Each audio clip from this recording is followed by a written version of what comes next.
Hey, Hello. how are you doing? Good. How are you? I'm good. Okay. So, did you see the bio passage I sent you? Yeah, let me take a look. I can pull it up. Oh, yeah, here. I'll let you share your screen. So I guess mostly just like yeah, this one and I think like the last cars passage. I don't remember if this is one of the ones that I like ran out of time for though. Mm-hmm. And then I didn't like fully start looking at Kempis, so we can either do that like after or just like random the content review that we didn't finish. Mm-hmm. Okay. Um, okay. So here it is. All right. Um, yeah, I had like a lot of leftover time, so I kind of just like went back to this because I had not really a clue what was going on. Mm-hmm. Okay. Like, yeah, I mean, I know like the Lac Operon and stuff, but I didn't Yeah. really like, I didn't understand the table mostly. Okay. So it seems like they used different types of plasmids. So there's.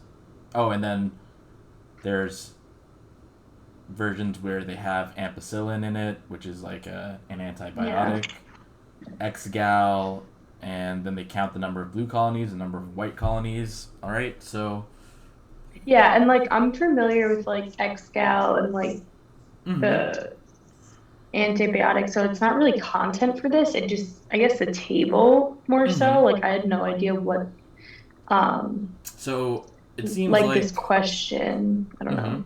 So it seems like they have okay, three different types of media. So there's minimal medium that includes lactose, minimal medium with lactose and ampicillin, or minimal medium plus lactose, ampicillin, and X-gal. So those are like okay. So Yeah, then but like the one, X-gal two, turns three. blue when cleaved by beta galactosidase, and let's see.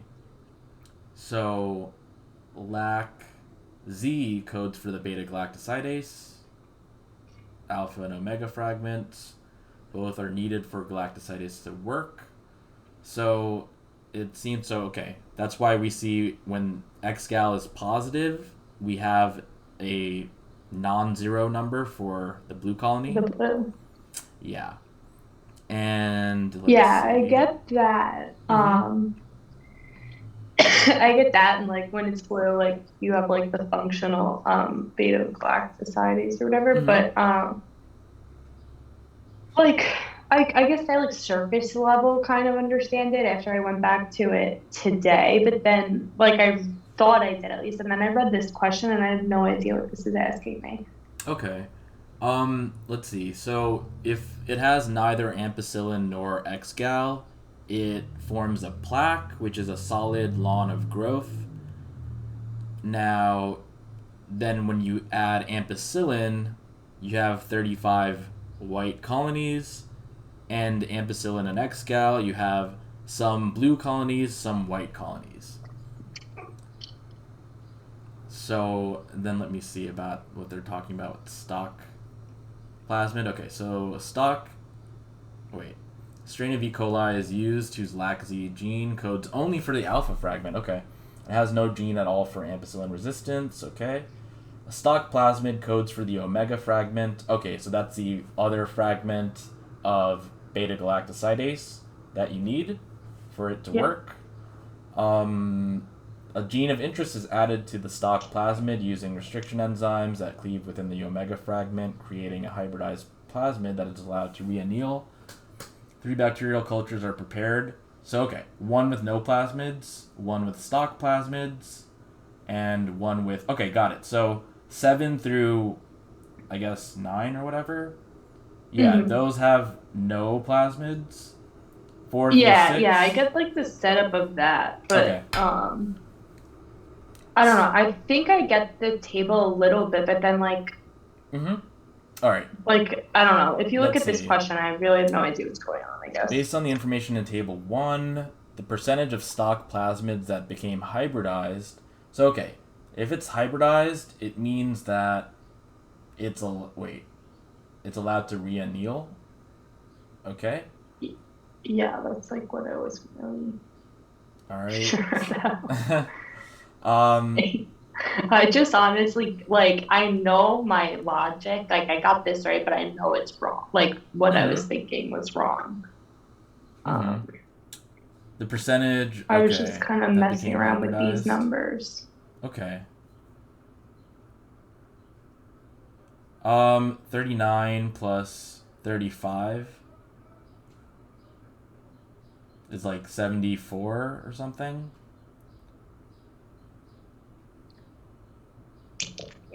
Oh wait, yeah, Yeah. 74. Okay, so 74 because I'm adding 35, I'm adding 30, and I'm adding 9. Yeah, but oh, okay. And So then why are you doing that? so sometimes okay, so I was like going over like I made like a video like of like test taking strategies, and I kind of was like thinking about like what I do. Like, so if any question involves numbers, I'd like to look at the numbers and see if things start to make sense. So I just see 35, 30, and 9, and they add up to 74. So I'm thinking, like, I'm looking at that, and I'm looking at the 23%, I'm looking at the 77%. And then I'm thinking about the plaque. So maybe that accounts for some of it as well. So anyway, let's see. So the 23%, 77%. So 23% and 77%, they add up to 100. Mhm. So I'm just like noticing these things, and maybe that will help. So let's see. The ones that became hybridized. So okay. So all right. So there's an E. coli strain that will make the alpha fragment. And wait, sorry. Okay, so actually, trials through 3 are like they're given a hybridized Yeah. plasmid. So they're saying, okay, That's so why, what? like, I don't really know what I'm looking for. Mm-hmm. Like, what percentage became hybridized? Like, they're hybridized. Like, I have no idea really what I'm like looking for, I guess here. Mm-hmm. All right. Do they say anything below this? Like any? No. Oh, nothing else down there. Okay, so.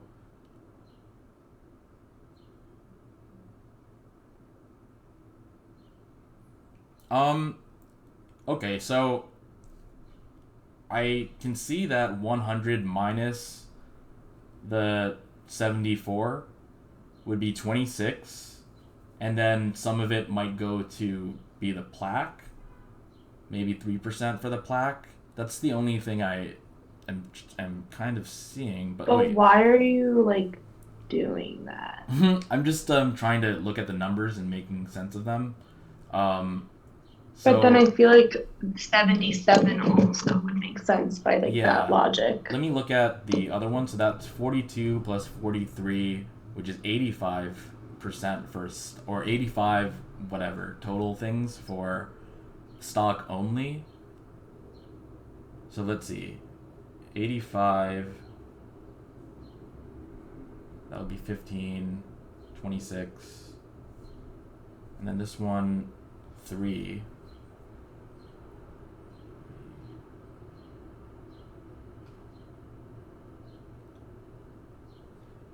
Percentage of stock plasmids that became hybridized in trials 1 through 3 is closest to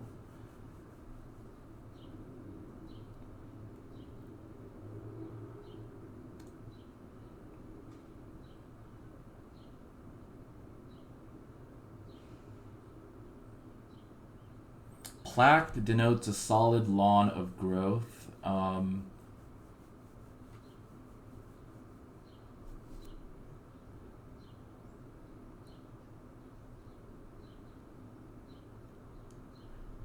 Okay, wait.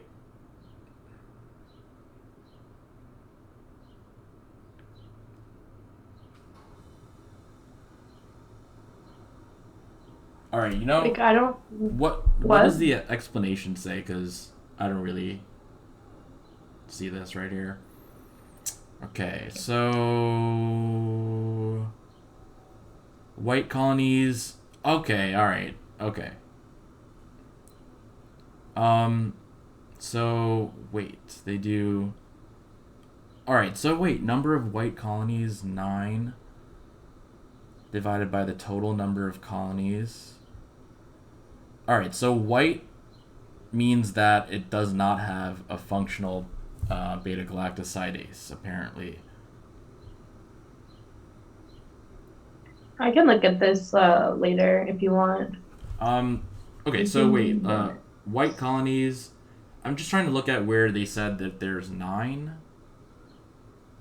Wait, Here. 9 colonies. Oh, that's the number of colonies. Okay.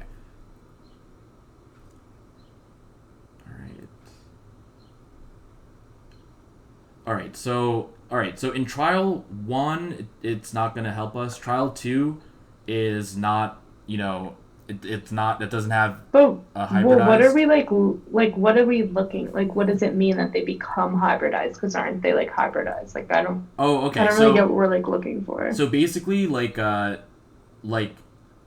working version of XGAL would turn the colonies blue. Yeah, I get that. And the stock plasmid has the code for the other half, the other fragment of the working beta-galactosidase. So basically, trial 1 we don't care about. Trial 2 basically has the only white colonies, so it doesn't have a working beta-galactosidase, which means that it doesn't have a hybridized plasmid, because if it's hybridized, it means that it's going to be a part of the gene that can reanneal and connect to the genome of the E. coli. So it means that it's going to work. So trial 2 just shows that it's not if hybridized. It's hybridized, you're saying if it's hybridized, it's going to have the blue colonies? Yeah, because you can, so basically, it's for beta-galactosidase to work, you need an alpha fragment and an omega fragment. So Lac Z itself has the alpha fragment already. The stock plasmid has the omega one, and basically... Yeah, I follow all of that, but I have no idea, what is going on in this question at all. So, you know what's meant by reanneal, right? Yeah, to come back together. Yeah, so single strand to double strand. Exactly. So basically, trial 3 is the only one where there's some hybridized plasmid, because it's the omega part that is working. Wait, how is that hybridized though? If it blue just means it's cleaving. Oh, because the gene for the omega fragment of beta-galactosidase needs to be hybridized so it can reanneal with the genome of the E. coli gene, or the E. coli genome, for it to be expressed. So basically trial 1 just basically doesn't tell us anything. Trial 2 basically tells us that the beta-galactosidase is not working. So basically trial 2 is an example of a non-hybridized stock plasmid.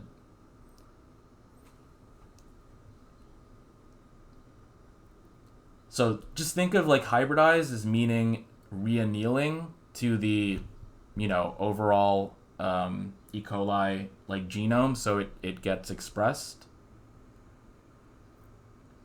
So if it gets expressed, then that means that it's going to turn the color of the colony blue.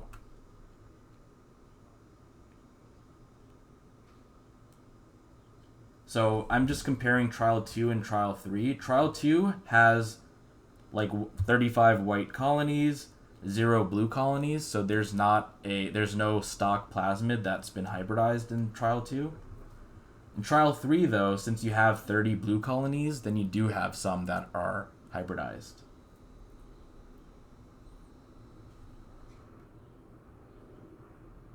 Okay. And then, so basically, we only look at trial 3.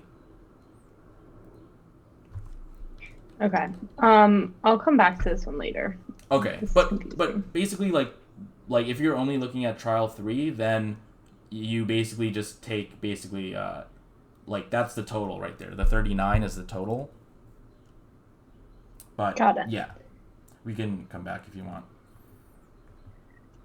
Which of these explanations for the white colony in plate 6 is most likely? I guess I get. I don't really know. Okay, Right, white colony in plate 6. So it's like 1 out of like the 42 total. So that's basically like 2.5%.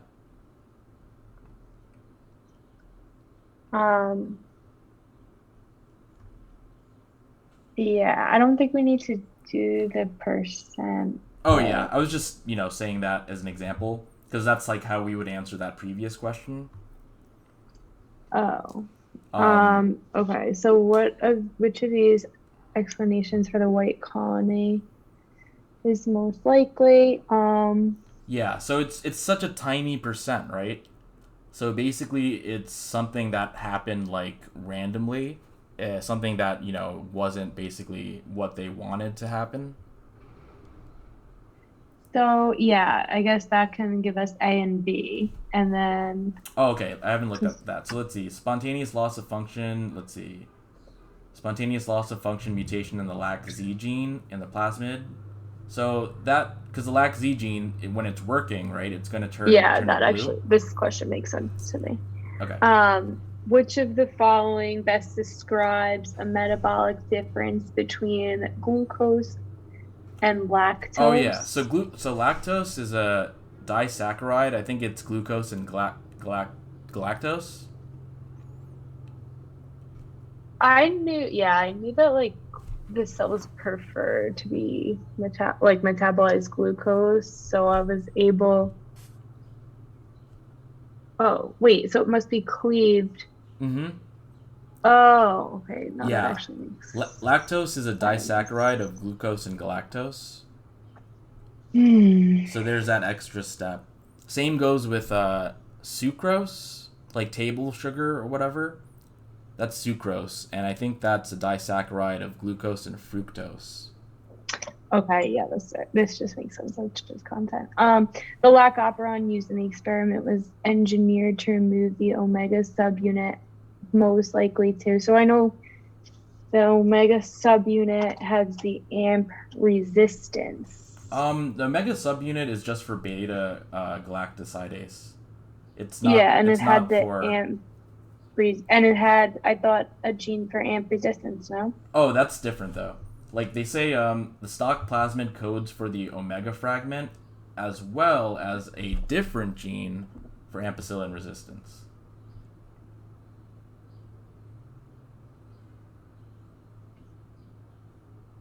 Wait, where are you looking? Oh, just where it says stock plasmid. Here. Mm-hmm. Yeah, so it has something that codes for the omega fragment, like it has that. Okay. And then the gene for ampicillin resistance is separate from that. So the Lac Operon used in the experiment was engineered. So if you want to remove that, why would you remove that? Most likely to ensure that. Okay, so it won't have anything to do with the ampicillin. Wouldn't work. With what? Wait, what's that? Sorry? Oh, it won't have anything to do with the ampicillin? Yeah, it looks like I got rid of A and C. But because those don't really make sense. But the omega is required for this to work. Yes. And then I guess I picked D because I thought that the amp resistance and stuff was related to that. So that's why I picked D. But why would they be able to survive if they received the missing gene without Mm-hmm. this thing, whatever it is again, the omega. Yeah, so I guess they're saying, so they're basically saying that, so all of these genes work in lactose catabolism and beta galactosidase, so that kind of makes sense because, lactose is glucose and galactose, so that's where the Yes. galactosidase part comes in. And they consist of two of these fragments, and they're both needed, but they don't have to be expressed by the same gene. So what they're trying to do here is to separate the gene that is required for, a gene that's required for the alpha fragment is separate from a gene that's required for the omega fragment. So a gene that's required for the alpha. Yes, okay, I get that. Yeah. But then that's why I guess I thought, like, if you're removing this, it's like required for the beta galactosidase. So I was like, oh yeah, this is just to it's see that, basically to see that, like, to basically identify the gene that is responsible for the omega subunit. So, like, they'll make a version that doesn't have the omega subunit, so then when they can add that missing gene that would make the omega subunit, then it will survive in the colony. Whereas, so this is just like a proof of function kind of thing. Wait, hold on. Can you say that again? Because I'm just like confused. If you remove it, it's required for a function. So why would it survive? It won't survive unless you give it that missing gene. Okay.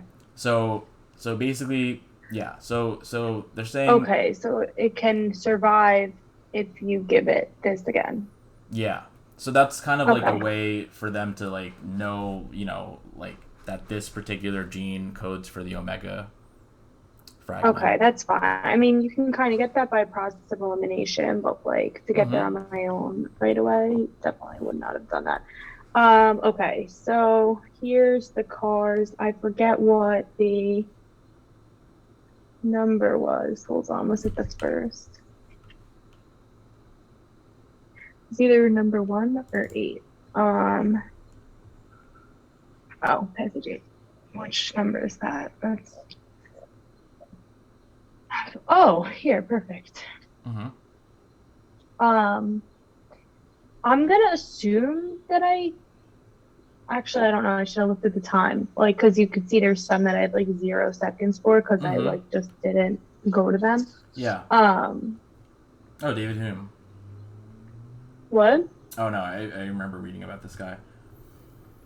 Oh, like this passage already? Oh no, just David Hume. Oh yeah, I have no idea who that is. Yeah. Okay. So okay. They're saying although nihilism is commonly defined as a form of extremist political thought, it has broader meaning. It's an intellectual stance. Okay.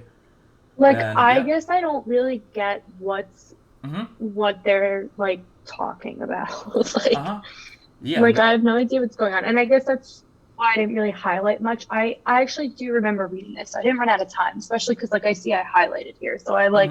I think I probably, maybe this is like one of the ones I rushed through, because there was one like I super rushed through. One I was able, I didn't like read the I didn't read the passage because I was like kind of try and skim and stuff. Yeah. And then one like I just didn't get to at all. I think this was one of the 2 that I was kind of like pressed for. Yeah. Okay, so I'm going to like just take a look at it and see what the author is trying to say. And I see right away, right away I see that he says its essence is a systematic negation of all perceptual orders and assumptions. Yeah. Then a complete view involves philosophical skepticism about the ultimacy of any truth and a mystical quest for that same pure truth. So I see that you saw Mystical Quest, but you wrote Mystical Quest for Nothingness. Well, that's talked about here, like Yeah. bottom. So I that's where the really nothingness wasn't comes sure. in, but the Mystical Quest comes in all the way in the first part, in the first paragraph. So I think you kind of combine those two, which is like, what they make those choices. Like, that's how they make up those choices. Like, I'll they'll be combine honest, different this one things. I like remember. This question I was able to like spend time on. Mm-hmm. I just wasn't Mm-hmm. really sure what was going on. Mm-hmm. Yeah. So Like I had no clue. all right, so I can do like a quick kind of summary of this. So basically, first paragraph, he talks about his own kind of views of nihilism. And Yeah, can we actually just go through the passage then? sure. So okay, he says although right away means that what he says after although is something that he doesn't believe in. Okay, He's so I'd saying, highlight this. oh, cool. I didn't know you can have that like marker thing. All right. So, Yeah. I mean, I wouldn't necessarily highlight it. I would just highlight what he thinks is the actual thing. So I would really highlight basically like nihilism and then systematic negation of all perceptual orders and assumptions. Okay, but what is he saying here? Like this is the paragraph that I was trying to reread Oh, when and I was emailing you and I was like, oh yeah. Philosophical skepticism, I would also, and about maybe ultimacy of any truth, and mystical quest for that same pure truth. So basically, rejection of the known. So okay, he's saying that. Are we highlighting this too? Yeah. So basically, what he's saying is that his definition of nihilism, is like essentially saying that any perceptual like order or assumption that you make is not necessarily the truth. So Like, how to are be you a getting that? skeptic. Like, I kind of get that there. This is what I got from it. I knew that he was. Where is it? Okay, that's what I'm saying. Like, to negate all perceptual orders and assumptions. So I knew we were like going against whatever like is like believes or whatever. Yeah, like if you perceive something like using your eyes, like that's what empiricism is, like empirical. Like, science is based on empirical facts, aka things that we can observe, like using our own eyes and our faculties. Yeah. So we're just like and like philosophically, that's kind of like from this guy called Francis Bacon. He started he started like the philosophy of empiricism now, which is based on perceptual like experience and observations and stuff. He is saying that nihilism is a rejection or a negation of everything that you can perceive. So you can't trust what you perceive. So basically, to sum it up, I would just really look at skepticism about truth. So see how it says it's united by a categorical rejection of the known? So he's saying what you think you know through your own faculties. Hold on. Okay, hold on. Let me just. So nihilism is in fact a complex intellectual state. Like I just don't understand what is going on. Like now that you say it, I get the main idea, but I don't understand how to get that from like this paragraph. All right, so they're saying that. So he says in the first sentence that nihilism has a broader meaning, and then he says that it's a complex. It's more complex than that, and it's something that forms a theoretical basis for assertions of modern thought. So, So like, this is where like knowing like the definition. Like I know you may know the definitions, but it's very nuanced. Like an assertion. Tell me about what that means. Like in this, where does it even say that? Positive assertions, like, not like a statement, but kind of like, Yeah, like a like like a I don't know. claim, right? Like something that Yeah. you say is true, but you don't necessarily have anything to back it up. So Hmm. it's basically he's saying that nihilism is this new kind of framework um, for certain assumptions or assertions that claims that people have made in modern thought. So new framework for like assumptions is what we're thinking. Oh yeah, yeah, and it's basically just the rejection of that. So basically, um, whatever you are not sure that you know.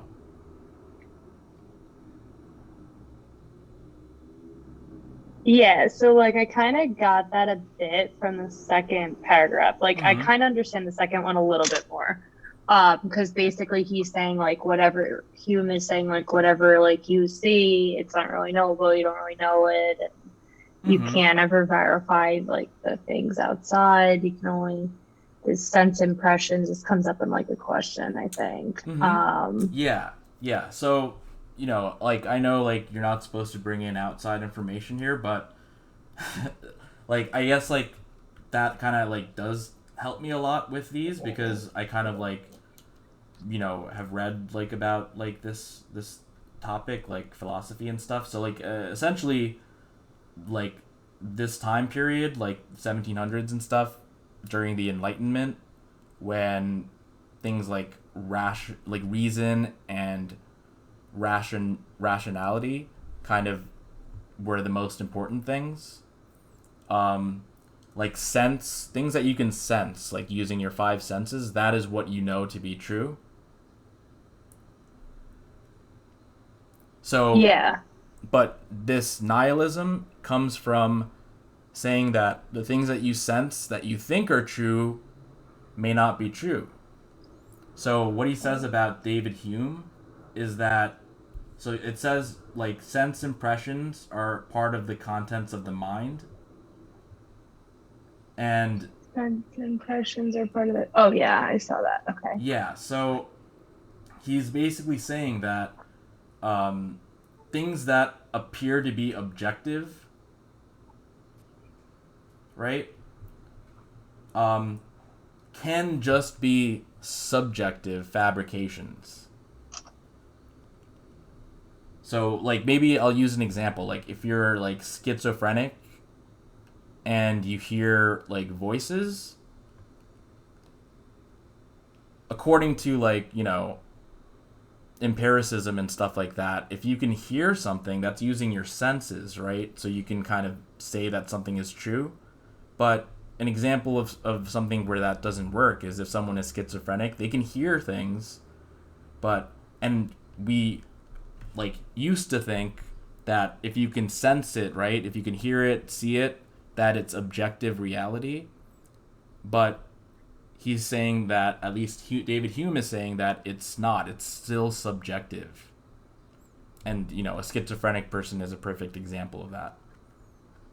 Yeah, no, I get what Hume is saying. Like, he concludes, yeah, so I get up to here, probably. Mm-hmm. And then like Stanley Rosen talks, and I don't really know what Yeah, so he says Hume terminates in skepticism. So what's skepticism? like not being completely sure, kind of Yeah, doubting like even more so. It's like saying that something is not like it, saying doubting yeah it, something kind of. that people take as true as being like no, I don't really think that's true. Um, yes. So basically, he's saying that things that appear to be objective are really subjective.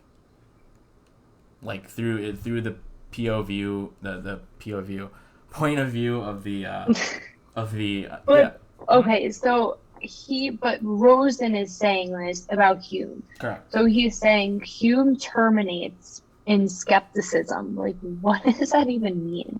It means that he's terminating. Hume ends, like, basically ends his over, like, the ultimate message of Hume is that it's best to be a skeptic. Oh, it doesn't mean like he's ending. Like, what is this terminates then? Oh, it just like in cars you'll see like words being used in different like ways. So I'm noticing that. It's so confusing. Yeah. Yeah, he's just saying that like he basically it's another word for concludes. Okay. So it's kind of saying that's that so weird. That's really weird. Yeah.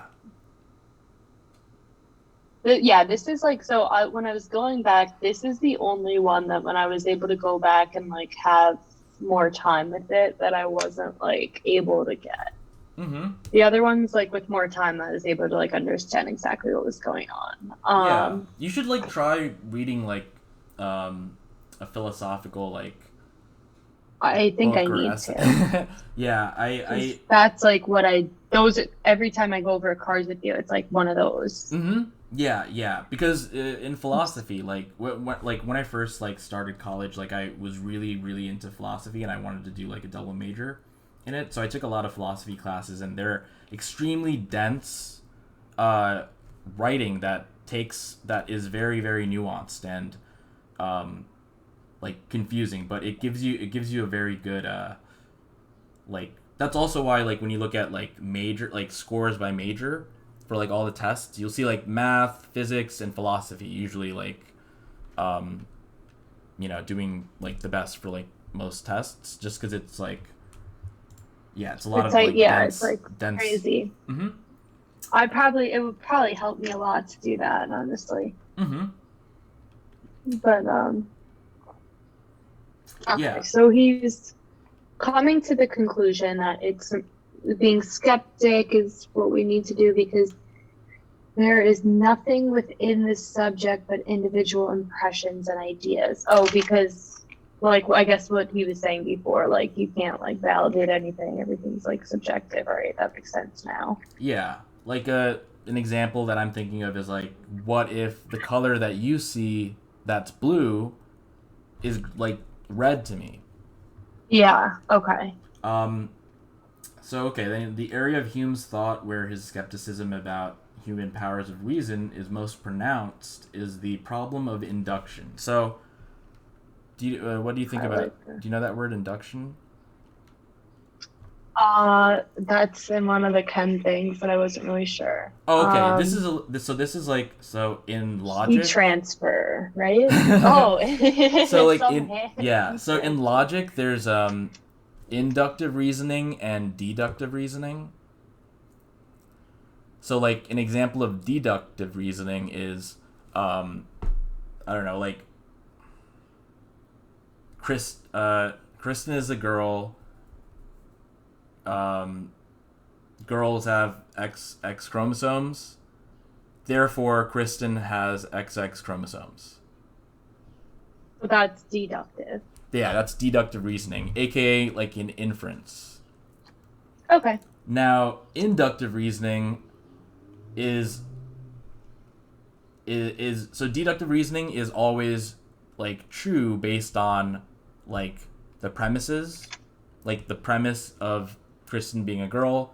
That's premise 1. Premise 2, girls have XX chromosomes, and then conclusion would be thus Kristen has XX chromosomes. So deductive reasoning. Thing. Yeah, so that's deductive reasoning, which you see in math and stuff like that. And inductive reasoning is if you have to is something that could be like false, but it's like something that you make a guess on based on what you know already. So if it's like Kristen is a girl and girls might have a greater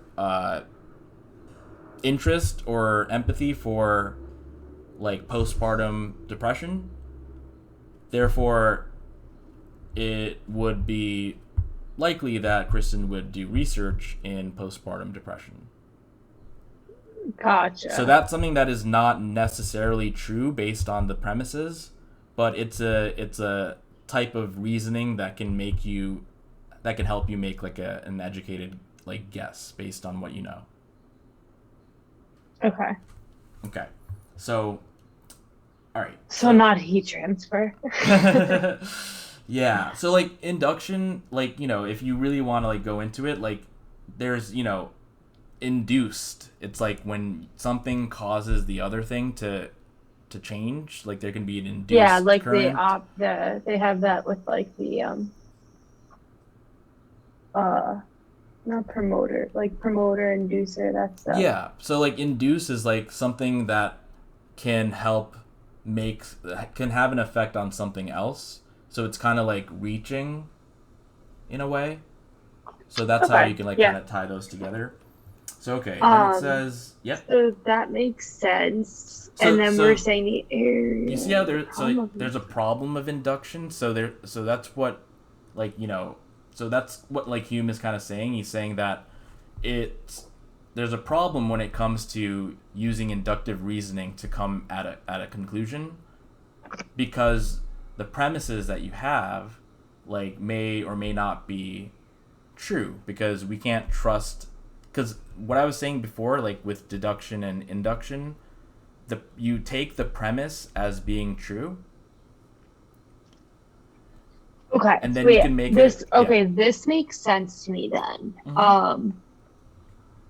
Like, okay, I guess I like the way that things are worded kind of confused me, I'll be honest, but this is making a little bit more sense, this paragraph at least. Yeah. But then here is where I'm like, also, because then this also comes up in a question, the whole St. John's thing. For mystics of every faith and the experience of nothingness. I don't know really why I tied this question, because when I was going through this, well, I guess we can do that after. Yeah, I think you combined the nothingness here with the mystical quest above, and then it says mystics of every faith. So I think you combine those two? No, I didn't even see that when I was like looking. So that's the thing. It's like I really don't know what I don't know. I guess we can go back to the question after, because I think I misunderstood this paragraph. Like, because I knew I was probably supposed to find my answer in the first paragraph, because that was like the definition of nihilism. But then I was like, well, I don't really know what any of this means. So I think I looked elsewhere. But for mystics of every faith, the experience of nothingness is the goal of the spirit. Oh, I think maybe this, I don't know. I guess I'll do that in a minute. But is the goal of the spirit. So everybody wants to do this. Buddhist meditation techniques involve the systematic negation of all. Oh, so this is what systematic negation, and we were just talking about the systematic negation up here. Yeah, but we don't have anything that says that this is what nihilism is. It's just talking about... Oh, yeah, I'm not even taking the question. Got it. So, yeah, so this is kind of like, and it's true, like, and this is actually, like, somewhat relevant in terms of, like, the test-taking strategies stuff that I was talking about, like, kind of like the approach I take towards learning and teaching is I think I may have mentioned it. It's like not about adding things, but removing things that stifle you. So that's kind of like how I think, like how I learn things personally, and I think that is also how I teach things, like to kind of so it's saying systematic negation of all spiritual and intellectual constructs to make way for the apprehension of pure truth. So like for instance, like in like meditation, I also included that in the test taking strategies thing, where you just breathe. Oh yeah. And you focus on your breath, and it helps center you, and it helps bring you down to like a I point. did breathe during my test a couple of times. Like I Good. was just during like the end of I was just getting like not focused. Yes. Like Yeah. so I just took a minute. Yeah, because so many things. Especially because the will come last two in. sections, like I'm like more whatever. But then also like I know I always have extra time in the last two sections so far. I've finished with like 20 minutes left usually. Yeah, I think that's ideal. Like especially if you flag through. Like I'll show you the video that I like made, but it's I basically like I go through the discretes first. I'll talk about that after, but Yeah, that's what I've been doing. yeah. There's a really good book that really influenced me called The Art of Learning, where he kind of talks about this stuff. But anyway, it's basically, negation of constructs to make way for the truth. So essentially, like, how that can help you on a test is, like, let's say you have these thoughts, or let's say CP section ended and you have thoughts of, like, damn it, I should have gotten this one right, or like, damn, I just realized I got that one wrong. It's already passed, and time itself is pretty much a construct, because we don't experience time. Like, if you think about it, like, the past is a projection, and the future is a projection as well. All we experience is perpetual now. What's happening? so that's just, that's just like, if you're, after taking the CP section, like, if you worry about... Yeah, I followed that. Oh, yeah. And then you lost me at the perpetual now. Well, yeah. Can you like, what time is it besides now, right? We don't experience time. That's the fourth dimension. We can't experience that dimension. To us, all we experience is now. Forever. Yeah. Okay, that's fair. So, yeah. So, that anyway. So okay, that's just so the experience of nothingness. Yeah, that's basically the goal of spiritual practice. Like, it's Eckhart Tolle has a really good book on it called The Power of Now. But anyway, so yeah, that's an example. Then they give an example of Saint John of the Cross. Yeah, also... so I guess, like, this is what I was a little confused on, too. Like, I get, okay, we're negating spirits now or whatever. So, St. John is rejecting physical and mental symbolization. So is this basically, he's like, everything external is fake, whatever. You can't really see it. And here is more like, God is an illusion? Like, is this more just like a religious thing? Like, how is this related? It's just saying a physical and mental symbolization of God is an illusion. So if you think of God as, if you think of God and you think of, like, the cross, or you think of, which is a symbol, or you think of, like, that could be a mental symbol, it could be a physical symbol by, like, holding onto a cross or, like, a rosary. But that stuff is illusory. That stuff is an illusion. The best thing is to return to that inner solitude. So how that's is, like, centering this, yourself. so this paragraph related to what's going on? Oh, like, I couldn't really relate it. Like, I get the first part. It's kind of talking about, like, Buddhists. Yes. But then, like, what is St. John doing here? Oh, so it starts off by saying mystics of every faith all have this in common, which is the experience of nothingness. And so first he uses Buddhists as an example, and then he uses St. John of the Cross as another example. So, constant return to inner solitude, unbroken awareness of the emptiness at the heart of consciousness. So basically, if you remove all of the things, all these externalities, you have that complete view of the complete unadulterated truth that's not being interfered by. So they're saying it's a harsh refusal to allow idols to be placed in the sanctuary. It requires also a scorching gaze upon all the bureaucracies, institutions, manipulators, and hucksters who employ technology and its supposed realities to bewitch and bedazzle the psyche. So, like idols is like, like a cross, some type of like thing like that. So, this is just additional supporting, examples of the real thing, which is the systematic doubt. Like, not to let anything else affect you. This is like our example paragraph. That and the stuff with Hume also. And then... Oh, okay. I thought that was like more... Okay.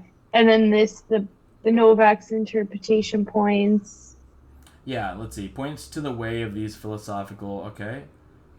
and mystical traditions prepare the ground for political nihilism. Okay, so what do you think his thoughts are on political nihilism? Like, good. I think he loves nihilism. Well... Am I wrong? Well, because, all right, so see how, like, in the first passage of the first paragraph? In the first paragraph, yeah. See, he says, although it's commonly defined as a form of political thought, it actually has a lot more to do. Like, there's a lot more to it. Okay, so then this is, like, the religious, I guess, nihilism. This is just nihilism, I guess, paragraph 2. Paragraph 3 is a religious nihilism. And now he's going to hate political nihilism, is what we're saying? Not necessarily hate it, but he thinks it's not enough. It's not. It's not, it doesn't really answer what nihilism is. It's just a common way. Yeah, so you see how he says that, yeah. But then he talks about this being a good thing, but it's not enough, so it needs to be combined with something. So you see how before that it says political nihilism involves a rejection of social institutions, right? Rejection of existing social... Like, you're looking at the rejection of existing social institutions, like that sentence? Yes. Okay. So he's talking about, the common definition of the political nihilism, which involves a rejection of social institutions. But the author's definition of nihilism is much more than that. It's not just a rejection of political or social institutions. It's a rejection of pretty much everything, except what you have deep down inside. Okay, so more or less, this guy likes nihilism a lot. Political nihilism, not so much. It's not really like enough. Well, not necessarily that he likes nihilism, just that he has a much more nuanced and precise definition of nihilism. Okay. And it's much more than just... It's the rejection of pretty much everything except truth. And when he uses the example of political nihilists, it's not enough. That's too narrow and of a definition. That doesn't really answer the question of what nihilism is. So then, if we go to this question, the author's working definition of nihilism as it functions in the passage is... so basically it's asking for what is his definition of nihilism, right? So D would be what type of nihilism? D, of all presently established institutions, radical nihilism? Like political nihilism, right? I am like so done with nihilism. Like, honestly. Okay, so I guess, yeah. Because down in the first sentence of the last paragraph, he says that political nihilism, right? And then rejection of existing social institutions. I thought there was like religious. I don't know. I didn't think that just social was like, just because it's like all. Saint John of the Cross, right, doesn't necessarily mean it's religious, but it's more mystic. Yeah, I thought there was another one other than just the social, I guess. But okay, so I don't know. I just thought this was a little like weirdly worded. I just got rid of it because the all, honestly. Yeah, but do you see I, how the political nihilism has the rejection of existing social institutions? Like, show me where that is in the passage. yes, I see it right here. So that's the political nihilism, right? But we're looking for the author's nihilism. Well, yeah, so I get that, but then it says all. This would just be only the social institutions. Political would so this isn't necessarily political, I thought. Well, Political is just the social institutions. Yeah. So it's, I guess, closer to the political nihilism, like whatever definition, but his version is essentially like straight to the heart. It doesn't necessarily mean that you have to reject established institutions. It means something. You just have to be skeptical of them. Yeah, it has to be the systematic form of like skepticism that can be done like by yourself, like meditating or something. So okay, so D, the mystical quest of nothingness. I guess I can't even like tell you why I picked this. I guess no, I know I had like reasons. So I think I can see that because there's experience of nothingness, which is the goal of spiritual practice, right? But he says mystical quest is for pure truth. So it would be right if it said a mystical quest for pure truth, or if it said that. Wait, so the mystical quest for nothingness is for spiritual, you're saying? So if it said like the spiritual or whatever, like just the basically it's combining two different things. That's like how they make these test like choices. So if because it's not like there's a mystical quest for nothingness. Mystics, when they like do their spiritual practice, their goal is to experience nothingness, right? Their goal is to yes. I kind of get it. So maybe if it said a spiritual quest for nothingness. Well, I understand A being correct now, I guess, a little bit more because it's like we're skeptic about everything. So I guess why I like got rid of it was I was like, what? He's not talking about anybody taking anything for granted, I don't think. But I guess he is.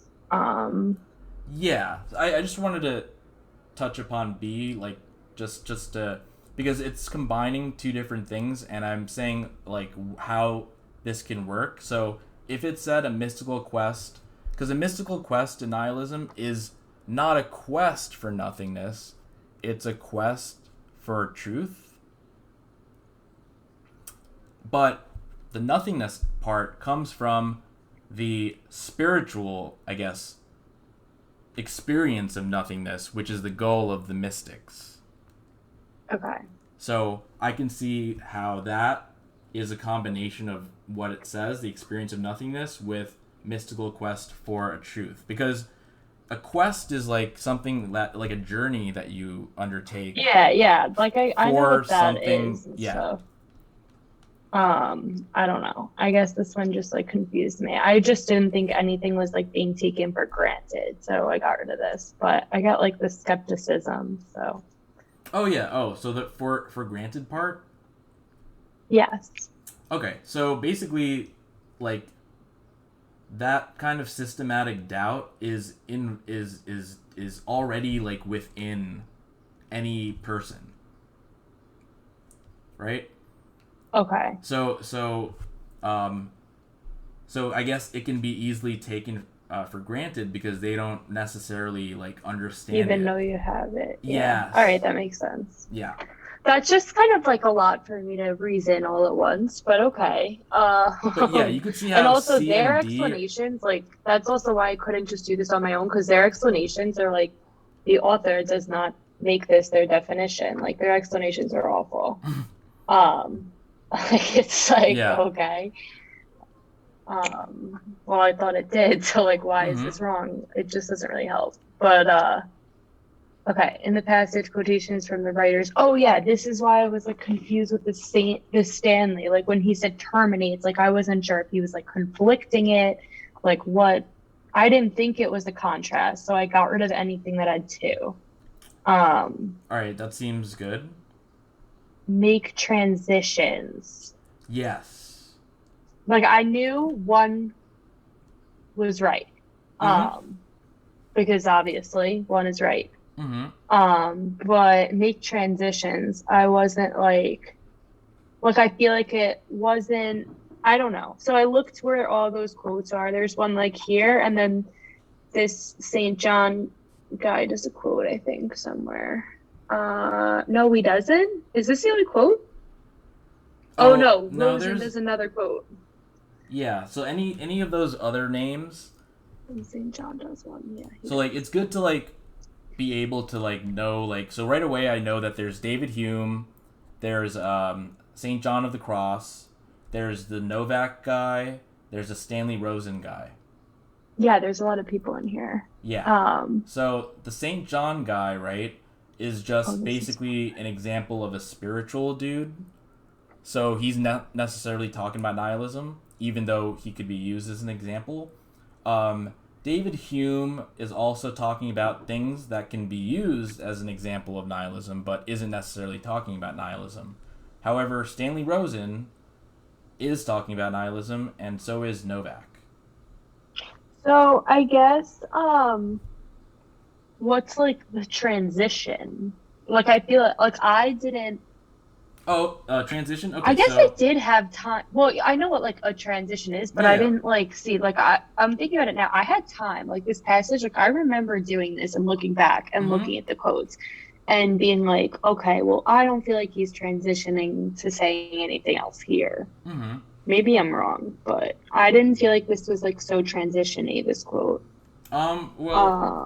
Okay, so let's see. So basically, he writes that Hume terminates in skepticism because he finds nothing within the subject but individual impressions and ideas, right? So then he says that that Hume observed that humans tend to believe things that behave in a regular manner, but he argued that we cannot rationally justify the claim that nature will continue to be uniform. So he talks about basically how what's coming from the subject, in this case the person, is something to be skeptical about, right? And then, so that's the point he makes, right? And then in the next paragraph, he talks about mystics of every faith. And they do, like they basically are saying that the most important thing is the pure truth that you get from basically within. So Stanley Rosen says kind of like something different, and then Mike Novak says it, that it's a constant return to inner solitude and an unbroken awareness of the emptiness at the heart of consciousness. Harsh refusal to, basically, not to, so he goes into that, and then after that, he talks about more. He says that it points to the way that these philosophical and mystical traditions, so mystical traditions are the Buddhist and the St. John guy. Philosophical is the David Hume, right? And he's... Okay, so I'm confused, honestly. So where are we, like, looking about the tradition? So that's where he ends, talking about that, and then so I mean that's where he talks about the mystical traditions, like in the next paragraph. So Novak's interpretation points to the way these philosophical and mystical traditions, right? Okay.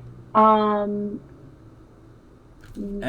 then he says, Yeah. rejection of social institutions is the most basic sense made possible by Humean. Where are you looking? Honestly, I don't. Oh, really in the see last what we're paragraph. looking.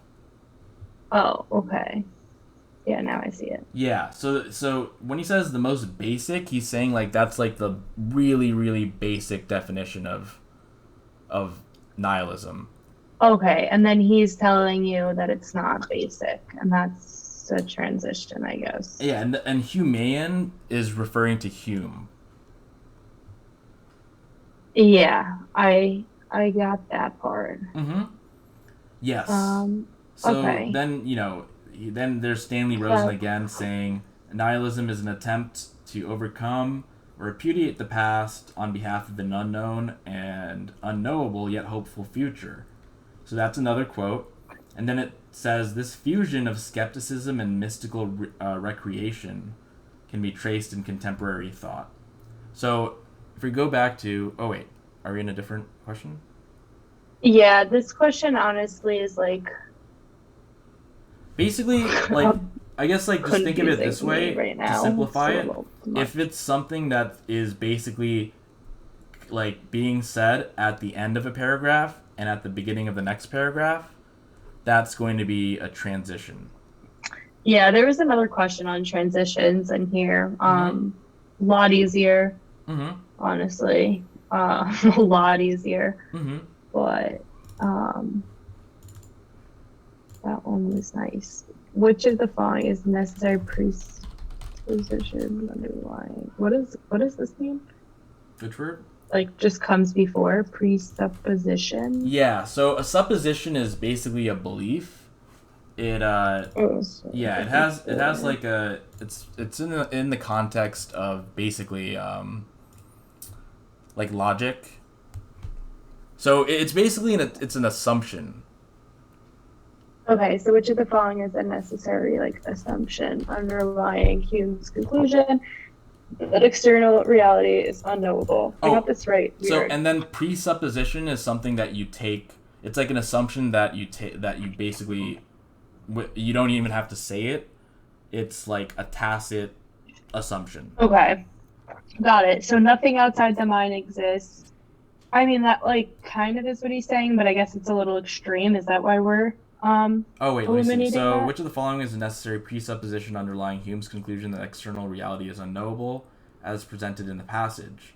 Okay, so basically nothing outside the mind exists. That's not really at all what he's saying, because we're just talking about truth.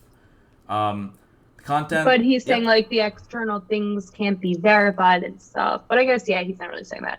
Okay, the content of the mind consists exclusively of sense impressions. No, he's not really saying exclusively. Yeah, because he's saying that it goes through, Is only okay. This one's pretty I'm good. Which one? Wait, yeah, no. This question do you know what causality is? Like causing. Yeah, it's like in philosophical terms, causality is the way the world works in terms of time. Like there's cause and effect.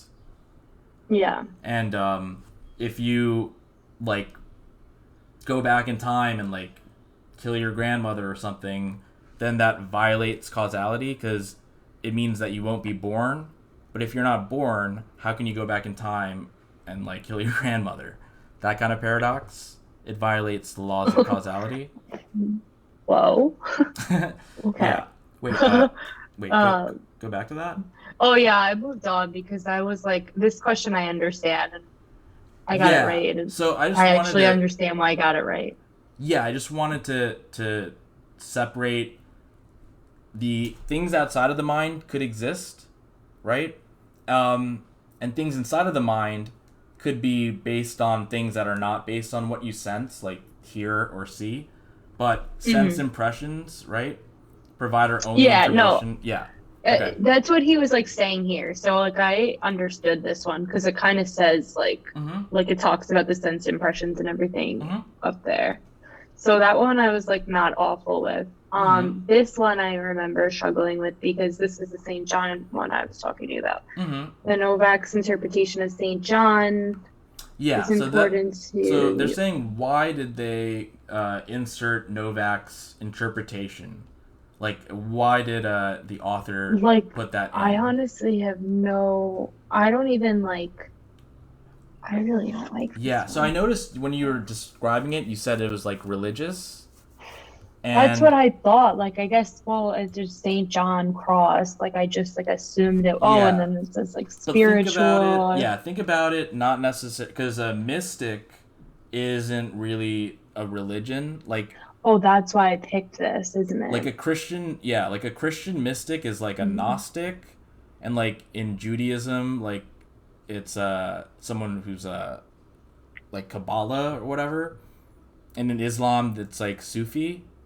So mystics are kind of different from, like, a Christian would just read the Bible and interpret that, but mystics are more. They're trying to do like a much more like purely spiritual kind of thing. So when you were saying like this is that paragraph has a religious element to it, that's why I was saying like it's not really like religious. It's kind of like, I know because when you see St. John of the literal cross, like of course. And that's like probably literally like just why I picked Christian. Honestly, that's probably why I picked this. But you know, then the Novak guy says basically, you know, what we learned from St. John is that we should have this constant return to inner solitude and an unbroken awareness of the emptiness at the heart of consciousness. Like consciousness, the heart of it involves that nothingness. So why did he use it? So why did he use it? He uses it, and you know, he also uses the Buddhist practices to give insight into the historical antecedents of political nihilism. Essentially, an antecedent is like what happens before. Yes. Yeah. Okay. All right.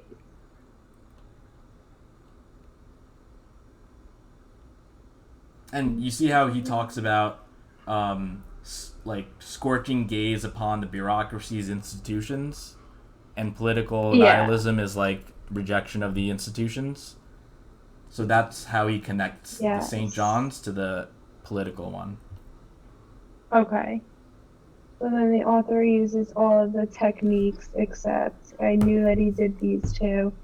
Discussion of representation of he does that. Examination of the practical consequences. No, he doesn't do that. That makes sense. Yeah, he doesn't talk about any practical stuff. Oh, did I get this? Did I understand this though? In the last paragraph, the author quotes Stanley. Rosen, nihilism intends to overcome.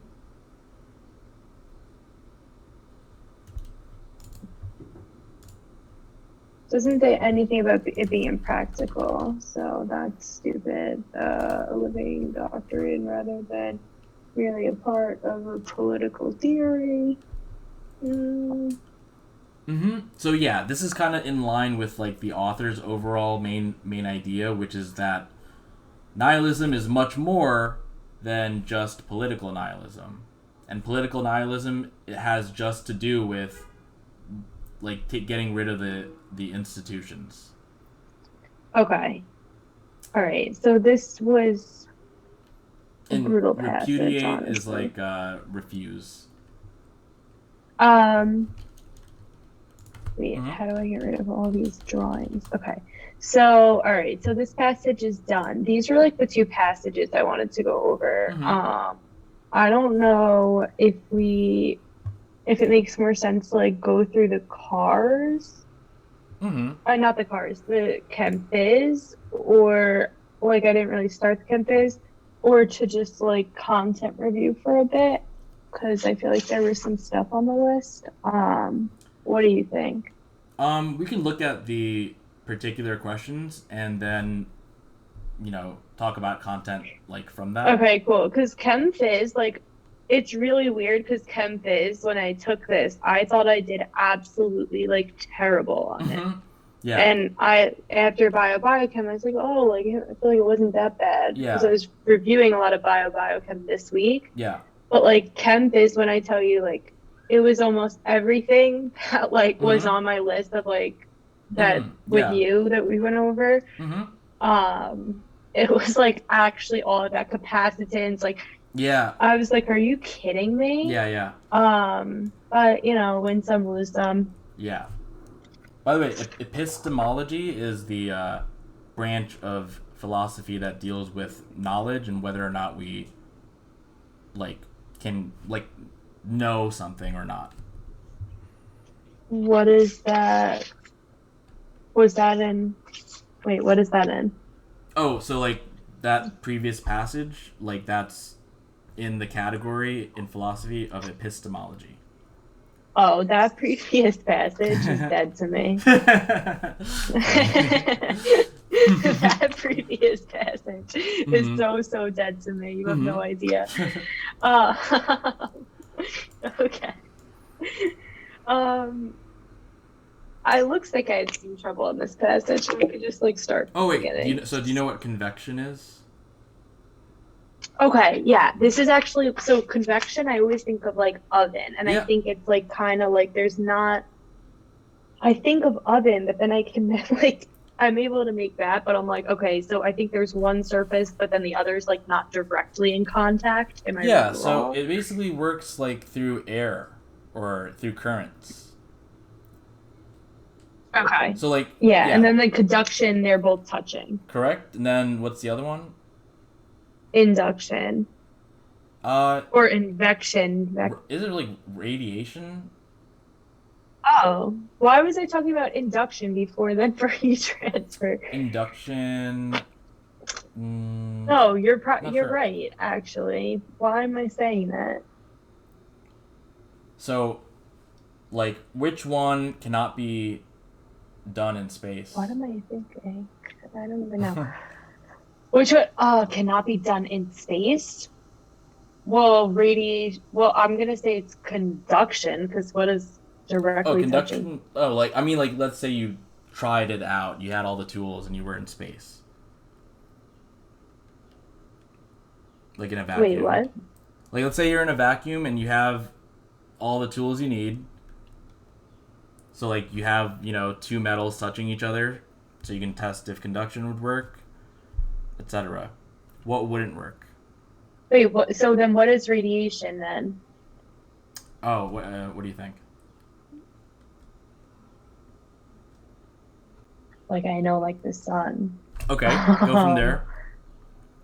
But I'm trying to go from there. Okay, so... so conduction, the two things are in contact. Convection, it's not in contact. What, it's...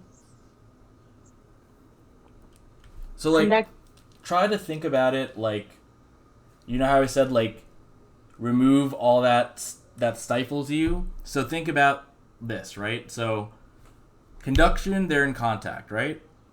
If they're not in contact, they would need to transmit something, right? So think about the medium at which it's transmitting. If the sun is radiation... that's more... So the medium is, you were saying, the air currents. Yeah. Convective. Whoa, why did I spell that like that? Yeah, so... You said it yourself with radiation from the sun, so that can operate in a vacuum. So that's rays? Yeah, so basically light.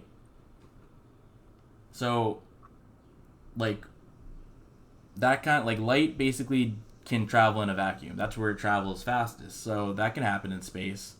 But convection requires, wind or air. A convection oven works by heating,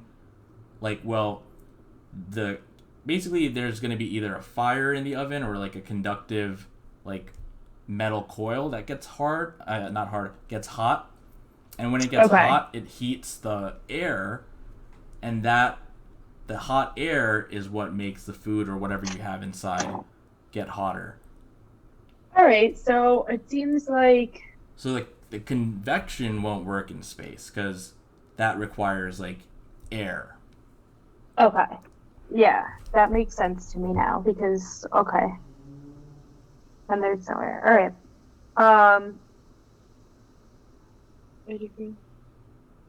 A decrease in temperature of a parcel of hot air rising from the smokestack. I actually also started using your thing where I don't really like read this right away. Yeah, And it kind of helps like a lot. Yeah, I basically like you know, I go over it in the notebook and in the video that I made, but basically like when you start off, go like do the discretes. Yeah, no, I know. I do that already. Like I've been doing that because that's what they tell us in the Kaplan class too. Oh damn! I thought I came up with that. Anyway. No, they tell us to do the discretes first. All right. So I do the discretes first. But I don't read like the passages like right. I know you said like don't read them because then like some of them you really like literally need nothing from the passage, like not even one thing, and then I sit there and I spend like 7 minutes trying to understand like what the hell it's saying, and it's just waste my time. Yeah, so I would read. But that helped me a lot with timing. Yeah, I would read the questions and then look for those keywords in the passage. Yeah, so we'll look parcel. I'm gonna look for parcel. Yeah, so jeez,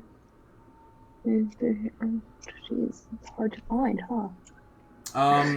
So then I'm gonna look for smokestack. I got it. Parcel of hot air rises. I found smokestack. Where do you see parcel? Oh, no, parallel. I actually looked at that first. Oh, right here. Yeah, I know. I kept going to that. Okay. So as a parcel of hot air rises, it expands approximately what is I know we went over that in like my class too. I have no idea what that means. Something to do with pressure, right? Well, it's so all right. I guess I haven't gone over like open systems, closed systems, and things where like matter and energy can go from like one system to another.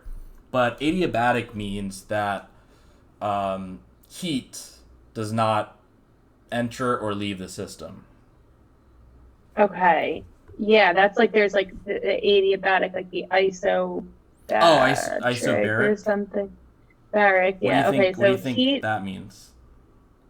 Pressure stays the same. Yeah, because when I think of that, I think of barometer. And then I think of bariatric, which is like... Oh my god, there's a freaking huge bug. Oh yeah? What type of... Is it like a roach? I have no idea. I'm not a bug expert. Holy crap. You're not an entomologist? You can... I like literally have no idea what I'm going to do. You can, if you have any like...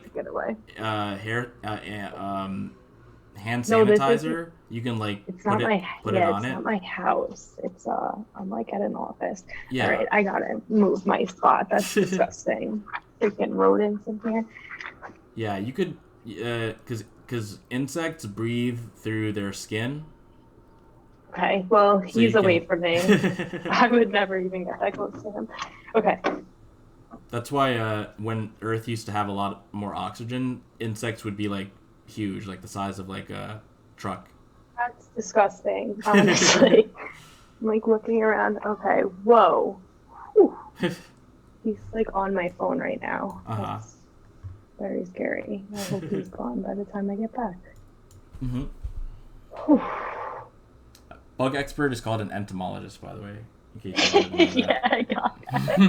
You said it's like a hard shelled one too.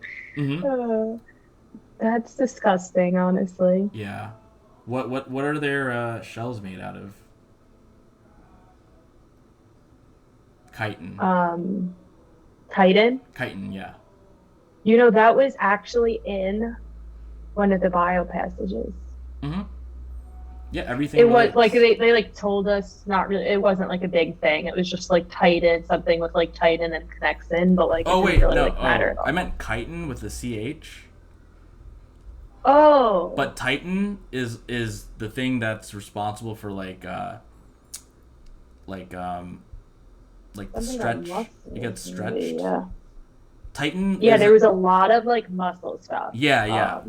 For bio. Titan is short for like the molecule name, which is actually the longest word that exists. Supercalifragilistic. So that's one of them. But like the chemical name for Titan is basically the largest. I'm like really grossed out right now. Yeah. Like I don't think I'm gonna get over that right away. Oh gosh. Okay, so with the parcel of hot air. It decrease in temperature of a parcel of hot air. Oh my god. Whoa. Okay, the full name of Titan has 189,819 letters. That's ridiculous. Yep. Why? Who's gonna write that out? Like, there's literally no point to do that. Yeah. It's the largest protein too. The one that you said, not the one I said. Oh no, Titan. The one you said. Oh, the one I said. Oh, okay. Yeah. Chitin is just what like their exoskeletons are made out of. It's also in mushrooms. Oh my god. Really not. I'm really grossed out by it. As the parcel of hot air rises, it expands approximately. Okay, so as a parcel of hot air rises, it expands approximately adiabatically. So that means nothing is changed. Like it's not giving heat off. Right? Like it's not giving heat off to the surrounding air. Okay, and the results. This results in a decrease in both its temperature and its density. Okay. So what is the decrease in temperature caused by then? So the reason that they say adiabatically is the decrease in temperature, if it wasn't adiabatically, could be just because heat leaves it and goes to the surroundings. Wait. Okay. As a parcel of hot air rises, hold on. I was like very distracted. Yeah. Like I'm like really thrown off right now. Okay. The parcel of hot air is rising. It expands approximately. That's no heat doing work on the surrounding air. Yes. Okay. And I guess that's why did I think? Okay. So then this results in a decrease in both temperature and density. And you were asking something about that. Oh yeah. So okay, if it wasn't adiabatic, right? Then easily, like, we could answer that by saying that it loses heat because it gives off heat to the surrounding environment. Oh, so that's why A and B are wrong. Oh, yes. Oh. Well, that's... So I think when I was looking at this question, I automatically was like, okay, let me go to this graph. I think. I only took this like 2 days ago. I'm so confused. But yeah, I think I went to the graph and then I was like, well, it's not in contact with anything. Get rid of that. Increase in kinetic energy. Why did I get rid of this? Because temperature is a measure of the kinetic energy of its particles. Oh. So an increase would mean it's an increase in temperature. Yep, that makes sense. All right, and then the expansion of the parcel is correct. Wait, a decrease. Oh, that's why. Yeah, because a decrease in temperature would mean a decrease in kinetic energy. Okay. A decrease in temperature of. Wait. I'm confused. Oh, so it's just saying Oh, so it's literally like from this sentence. Like, I don't Mhm. know why I was very confused. Okay. Yeah. So you see how we did that? Like we looked for the word parcel, and And then it we both expands looked at and the parallel temperature first, decreases. and then I looked for smokestack. Yeah, the keyword here is adiabatic. Yeah, but even like if I say on this test, like I didn't know what that meant, obviously, but like it's saying If it like wasn't it adiabatic, expands convective heat and then losses it would make sense. decreases. If it wasn't what? Oh, if it wasn't adiabatic, convective heat losses to the surrounding cooler air would make sense, though. It would have been good. Okay. Because that means it's losing it to the surroundings. But if it's not, if it's adiabatic, then it must be losing temperature from for a different reason. So if it Yeah, I had expands, no idea what that meant. yeah. So if it expands, right, it'll take Yeah. longer for each of those gas molecules to go places. So the kinetic energy is gonna go down. Okay. This is actually, I wish I was over there because I like drew a diagram when I took the test. Yeah. Oh wait, what? A Like diagram of- for this is the next question now. Like, oh, and this of one? course I hate like physics and buoyancy. Like I need to get better at physics so I don't hate it. But Mm-hmm. of course this is, and then I was like kind of just confused because Mm-hmm. I thought buoyancy was more like liquid, water. Yeah, Now these are fluid. just like balloons in the air. Yeah. So like, let's think why about. is this buoyant? So like, let's separate the word fluid from liquid, because remember in like the Venturi example, Venturi effect, a wind current could be thought of as a fluid. Yeah, the Venturi effect I still don't understand, honestly. Yeah, like yeah. I forgot my straw wrapper.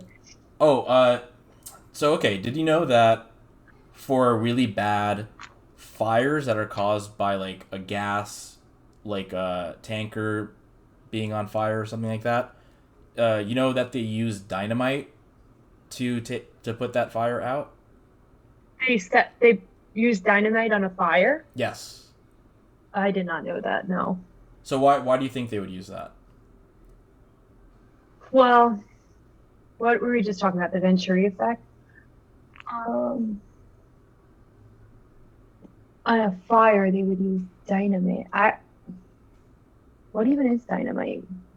Like explosive? I have no idea. Yeah, it's a so there's a difference between like something that detonates and something that that causes a conflagration. Conflagration is basically when something burns.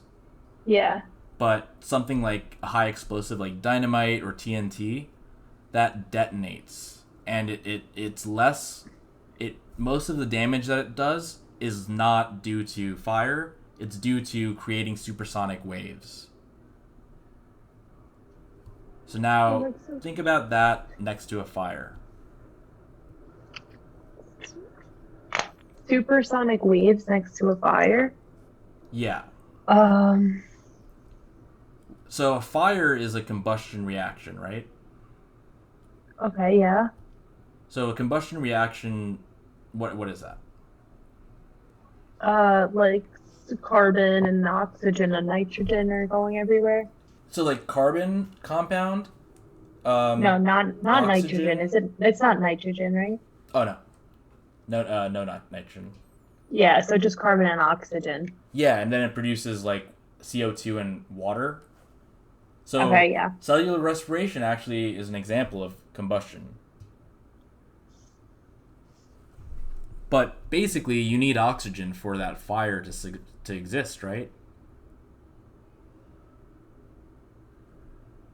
Yeah. But then how are the supersonic waves getting rid of the oxygen? Well, when it detonates, it basically pushes all of that oxygen way out.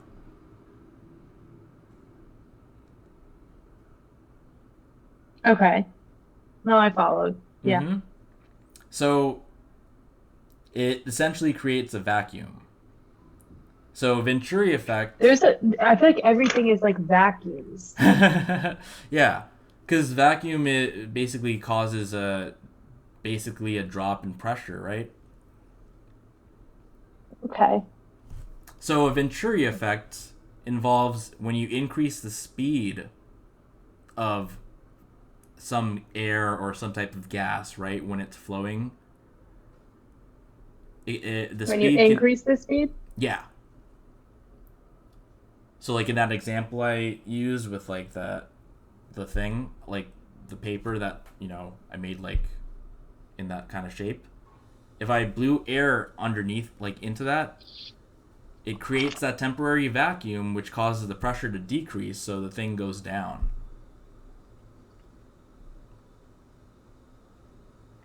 Temporary vacuum caused pressure. See, like, I think I get really confused with all the pressure. I was telling you this like the other day. Mm-hmm. So the volume is at with all the pressure relationships. I feel like pressure is like going up with the blood volume goes up, pressure goes up. I get that now. But then like what was I doing? Oh, you're inhalation using a gas. When you like I think you were using the ideal gas law to the Boyle's law thing. Yeah. I'm gonna go grab my mm-hmm. diagrams for this question because I remember I like drew this out. Yeah.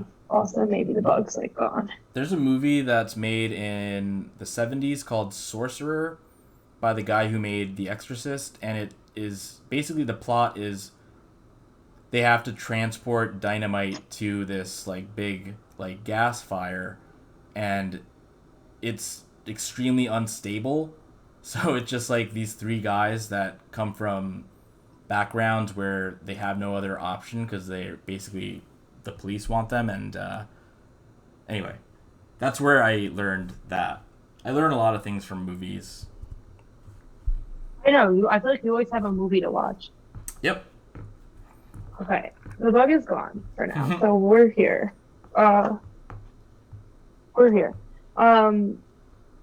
But for this one, I didn't realize that buoyancy could be like, I still can't find my diagram, that buoyancy could be like, oh, here it is. In the air, I thought you needed fluid, but I didn't realize that fluid could be a gas. This is so confusing to me. Yeah, think of, ideal gas law, something to use when you have to deal with moles or like the ideal gas constant and stuff like that. But buoyancy essentially is the reason that a balloon can float in the first place. I mean, like if it's filled with helium, for instance, or hydrogen, something yeah. I guess you use the ideal gas law with like inhalation, like because that pressure and volume have an inverse relationship, but like I don't really know when to use which. So think about the volume then. Like, is the volume of the container that holds the gas, or is the volume of the gas itself? Is the volume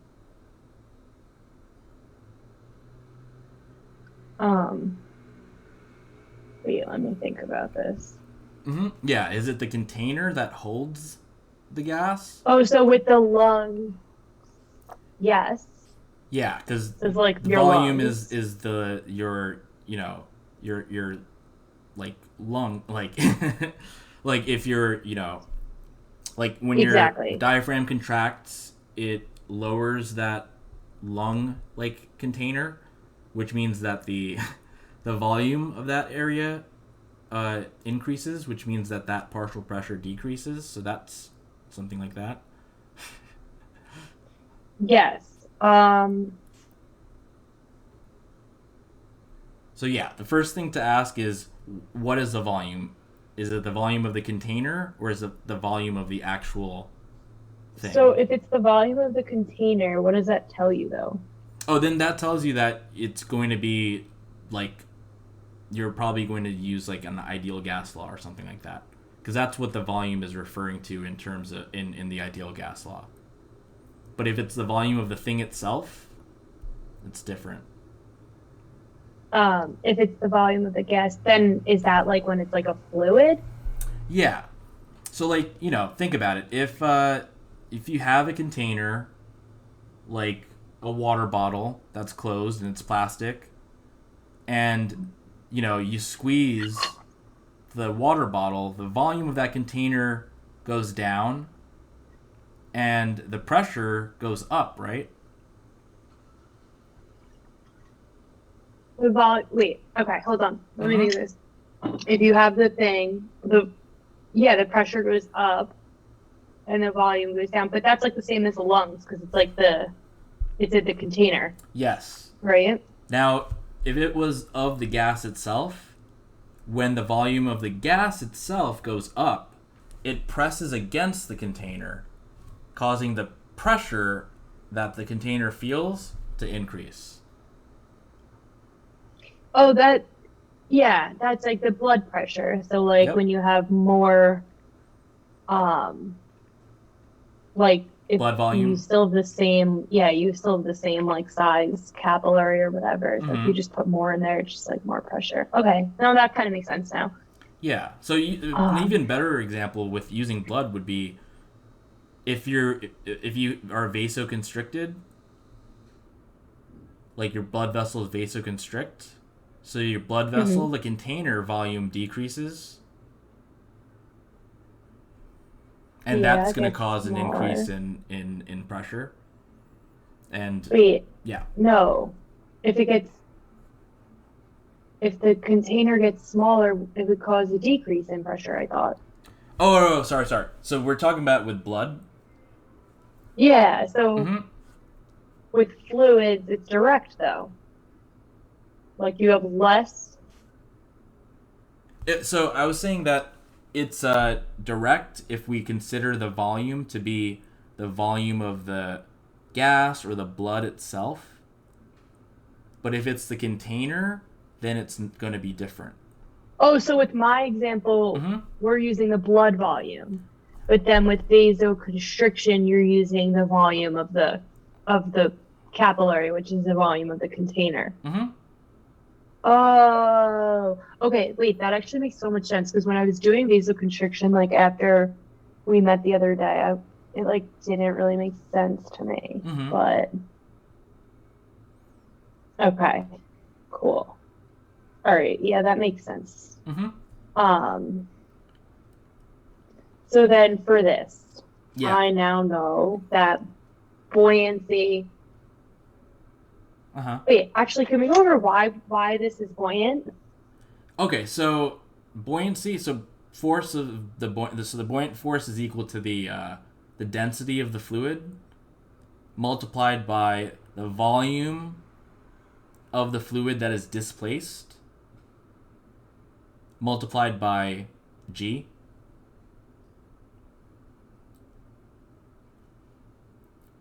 Yes. So that's the equation from a while ago, yeah. So, generally speaking, like, the density of helium is less than the density of air. So and wait, the buoyant force goes up, right? Wait, for which? Just like in general, like so we have like our little container with water. If like a block's here, like the buoyant force is going to go up, right? Yes, it'll oppose whatever, because normally gravity. So gravity maybe will bring it down, so the buoyant force will oppose it. Kind of just like how friction will oppose the motion, the direction of the motion. Yes. Yeah. So the vector that you drew right there is the buoyant force. Yeah. Okay. All right. Cool. So. So we have this, and then. All right. Where were we? So okay. Helium gas is less dense than air, so it's gonna float, right? Yes. Okay. Sorry. Now it's okay. Now I remember when I was a kid, I used to like let go of the balloons, and I would always wonder how high it would go, and it'll basically Yes. go as high as to a point where the density of it is equal to, I guess, the density of its surroundings, which makes sense because as you go higher up, there's less air on top, so the pressure, the overall pressure will decrease, and since there's less oxygen and stuff, there's less, air, the density is going to be less. Okay. No, I kind of get what you're saying. Yes. But then how Mm-hmm. I get what you're saying, like the density, because like it's the helium, whatever. When the densities are the same, it's gonna stop flowing. Yeah. But then how do we like where does the buoyant force fit in? That's where I'm like really confused about. So the reason that the balloon floats is because of the buoyant force. So it's not always just something in water. Because we're talking about fluids, so but the buoyant force is also what makes, a balloon float. Then what makes something a fluid? Like if it's, I don't know. Like what is making it fluid? Oh, so basically, like in this case, the fluid would be the air. So so I get that for this case, but like in general, like what would like classify something as being able to be fluid? Okay, so fluid. So all right, I guess if you look at it through chemistry, you're more concerned with how that gas behaves on its own. So that's why, And that's what we were talking about before? Yeah, with like PV equals nRT, like N is the number of moles, Wait, so I thought that's when it wasn't fluid. Correct. Oh, okay. So when you're dealing with it in a chemistry context, you're more concerned with the gas itself, right? But in a physics context where you're just trying to look at physical properties, then we're not really concerned with the number of moles or anything like that. We're just concerned with something that behaves like a fluid. And what do I mean by that? I mean that something that can be, there's like ideal fluids, there's like essentially like they're like incompressible. Okay, so yeah, all right, that makes sense. So then I know that the air is the buoyant force, or like allows us to have like a buoyant force. So then two identical balloons of negligible mass are so you can almost think of this as if it was just like underwater at a depth of 2,000 meters and a depth of 2,600 meters. But actually then they would be flipped around, so actually never mind. But like, so imagine you're underwater and you're really, really deep and you have something that floats and you let go of it.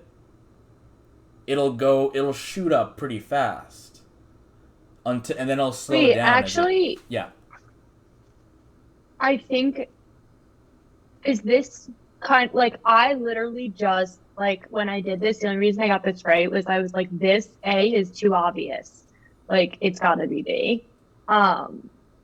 Like, that's literally my only reasoning. It was kind of a guess. So, but does this, like, what you were just saying about, like, the balloon going up, like, as it's higher, it's getting closer to, like, the density that it's stopping? Like, can I just do it that way, or do I need to do the whole... Okay, so then this question I get now. Yeah. Like, and that's a lot easier than drawing out diagrams. A mushroom? I don't think I do. A mushroom cloud? Like, a nuclear explosion, it makes, like, a mushroom-shaped... Oh, yeah. So basically what happens there is nuclear explosion happens, the air is so super, super hot that it goes straight up until it reaches a point in the atmosphere where it equals, like, if it's hot, it's going to be very dense, right? So it's going to reach to a point where it matches the density, and that's where it starts to, like, it stops, and so that's why it has that top of the mushroom kind of shape. Okay. Yeah. No, okay. I let's see. I get that. In so contact? a combustion. So good. Yeah, I got this one. So the only reason, like, I don't understand why D could, like, even be a thought. Like, where's, like, the third, like, and I obviously, like, there's some reason that there's, like, a thought, but my whole thought process was, like, a combustion in contact, so I know the first thing has to be conduction, so I got rid of those two.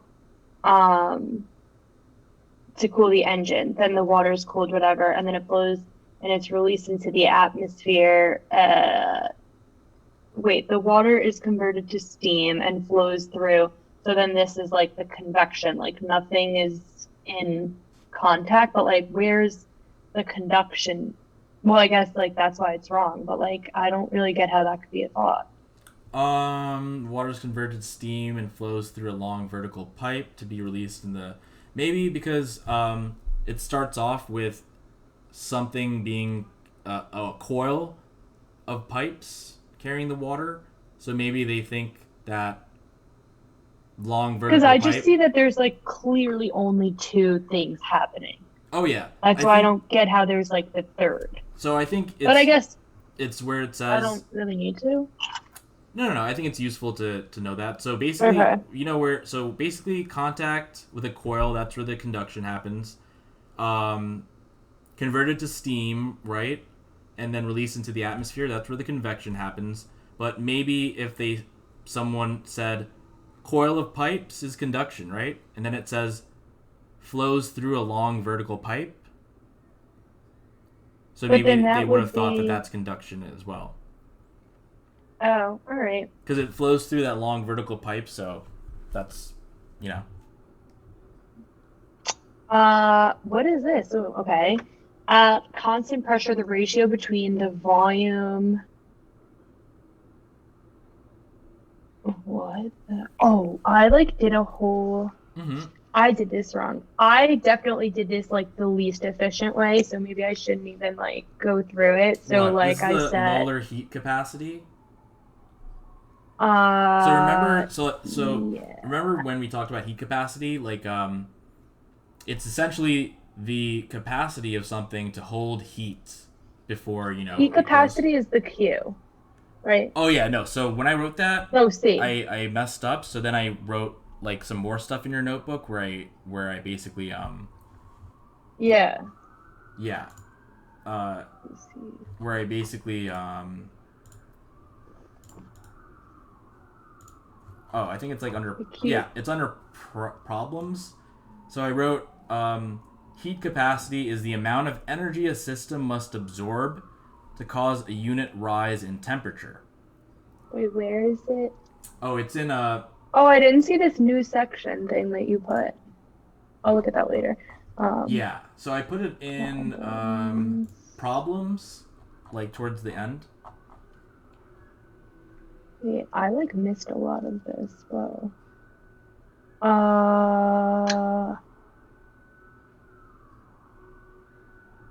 Oh, got it. Actually, no, I don't. Is it above, like, do you see, like, the red stuff? Oh, wait, the bomb calorimeter, is this where we are? Yeah, so it's above that. First law of thermodynamics. Oh, got it. Okay, cool. Yeah, so heat capacity is the amount of energy a system must absorb to cause a unit rise in temperature. So it can be Q, which is heat energy, over delta T. Now, specific heat capacity is similar. It's the same thing, but it's for a gram of that thing. Wait, Yep. so heat capacity, is like the big C, and then the specific is little c. Yeah. Kind of how like calorie and big C calorie. Yes. Yeah.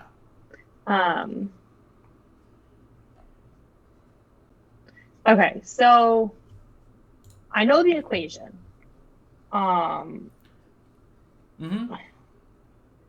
But like this question, I set them equal to each other on both sides. Basically, I had like,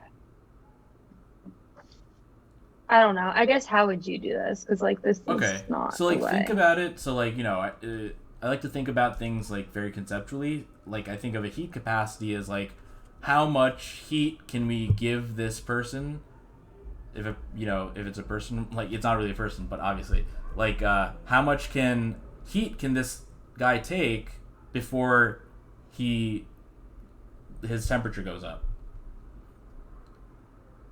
So the higher the heat capacity, the more heat it can take without it showing. Wait, at constant pressure, the ratio between the volume expansion of a mole of gas. What? Yeah, for something with a high heat capacity and something with a low heat capacity. Whoa. So basically, high heat capacity means that it can handle a lot more heat before it shows any type of change. Okay, that makes sense.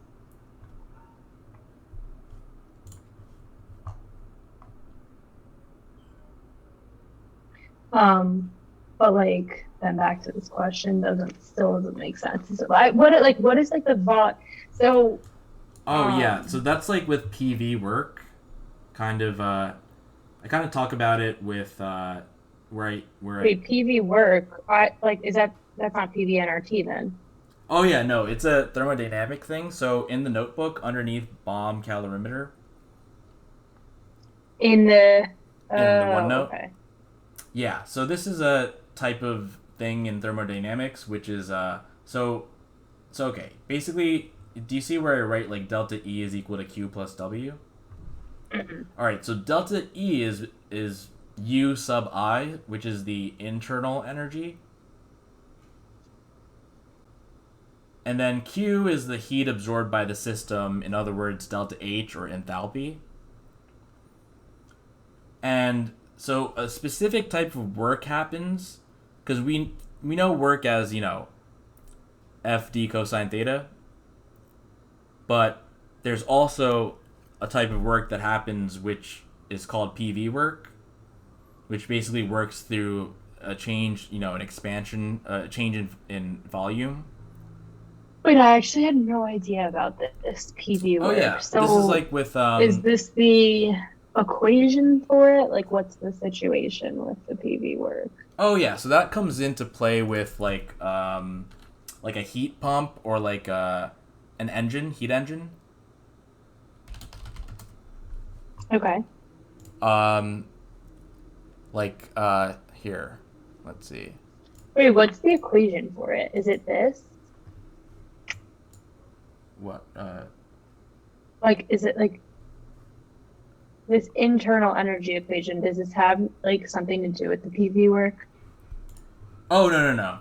Oh, this equation is just what we use to basically figure out. So like, if for instance in a bomb calorimeter where you have a constant volume, that means delta V is 0, so there's no PV work being done. So what is like this one used for, this equation? Oh, okay. So basically the change in energy, right, is going to be due to two things. There's going to be heat energy, but when something expands, right, it can do work. So that's going to be another element, another component of its energy. So think about like for instance like a steam engine. So like basically, if you have like a piston or something and you basically fill it with steam, that steam is going to expand, so that's going to be the heat energy. And as it expands, it's going to push against like part of that piston and cause it to like move essentially. So this is how like engines work essentially. Okay. So that's the PV part. So so basically like that's a type of work called PV work. They might talk about it. I wonder. I can go down a bit. Yeah.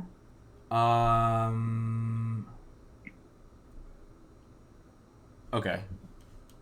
They don't really, but Like, mm-hmm. so what's probably like the easiest, honestly, way to just figure this out then with like this question, I guess. Oh, okay. Well, okay. So basically, if you know, they say that that's at constant pressure, but we're dealing with. Oh yeah, we are dealing with constant pressure. Okay, so we could just use the equation that they give us essentially, and we are. That's what I used at first. I can like tell you what I did. Like I did like Did you do like Q over delta T, which is for one type of CP, and then Q over delta T for another type, and then let's see. Oh wait, volume not quite. expansion. So that just tells us. No, I did it really weird. Okay. I did like this is equal to this, and then I had like one the C was high, one the C was low, cancel it out n because they're whatever constant. And then if you have high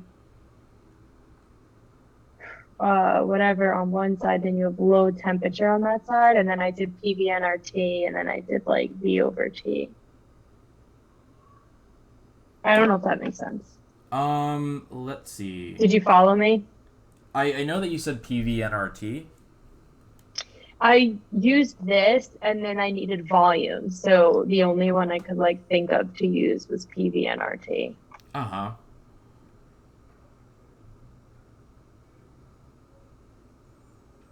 I mean, if Okay. you have like a simpler way, that this took me like quite a bit, so I'm totally So I'm thinking of fine. just how basically the energy is the sum of the Q and the P V work, the P delta V.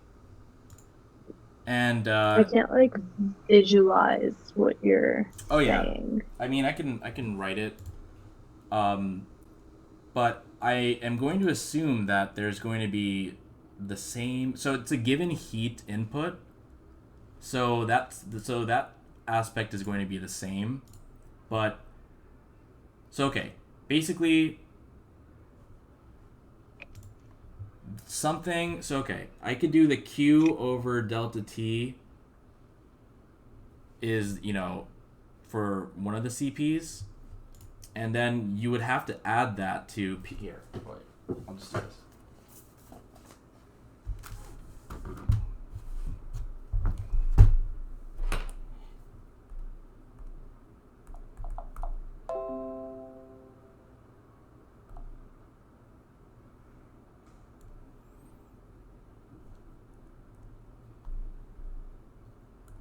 Okay.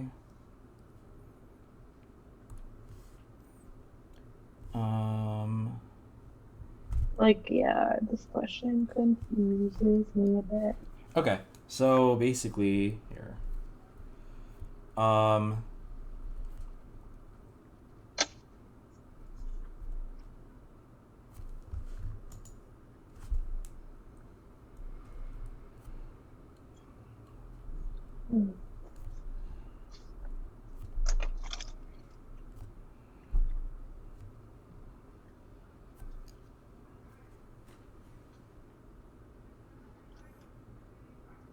Ratio between the volume expansion of a mole of gas, okay.